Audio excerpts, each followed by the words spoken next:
ମାନବିକତା ହରେଇଲେ ବିଦ୍ୟୁତ ବିଭାଗର ଅଧିକାରୀ। ଅସହ୍ୟ ଗ୍ରୀଷ୍ମ ସାଙ୍ଗକୁ ଗୁଳୁଗୁଳି। ଏହା ସତ୍ତ୍ୱେ ବି ସିମେଣ୍ଟ ଆଜବେଷ୍ଟ ଘରେ 60 ବର୍ଷ ବୟସର ବୃଦ୍ଧ ବୁଢ଼ୀ ମାଉସୀ ଜଣକ କିଭଳି ଜୀବନ ଜିଉଛନ୍ତି, ବିଦ୍ୟୁତ ବିଭାଗର ଅଧିକାରୀ ଆସି ତା ଦେଖିଲେ। ମାଉସୀ ଜଣକ ଅଭିଯୋଗ କଲେ ଲାଇନ ସଜାଡ଼ିବା ପାଇଁ, କିନ୍ତୁ ସଜାଡ଼ିବା ପରିବର୍ତ୍ତେ ମିଟର ତଳୁ କାଟିଲେ ତାର।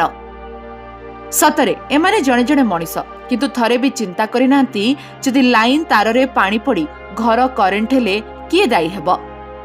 ବୁଢ଼ୀ ମାଉସୀର ବିଲ୍ରେ ଖିଲାପ ନାହିଁ, ତଥାପି କାଟିଦେଲେ ବିଦ୍ୟୁତ। ଆପଣ ଶୁଣିଲେ ଆଶ୍ଚର୍ଯ୍ୟ ହେବେ, ଗାଁ ଲୋକମାନଙ୍କର କଥାରେ ବିଦ୍ୟୁତ ବିଭାଗର ଅଧିକାରୀ କାଟିଦେଇଛନ୍ତି ଏ ମାଉସୀଙ୍କ ଘରୁ ବିଦ୍ୟୁତ।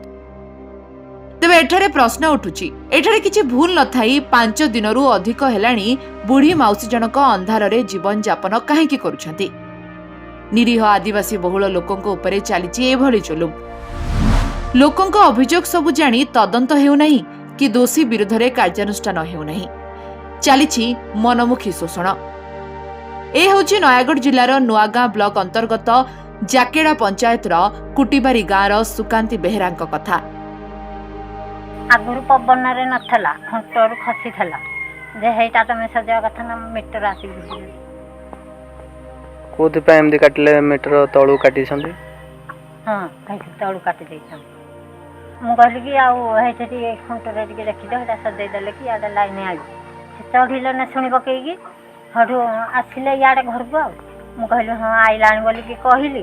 ସାରେ ତାଙ୍କେ କ'ଣ କହିଦେଲେ ଆମ ଗ୍ରୁପର, କହିଦେଲେ ଯେମିତି ସେଠୁ ଆସିକି ତ ମିଟରରୁ ଭିଡ଼ି ପକେଇଲେ।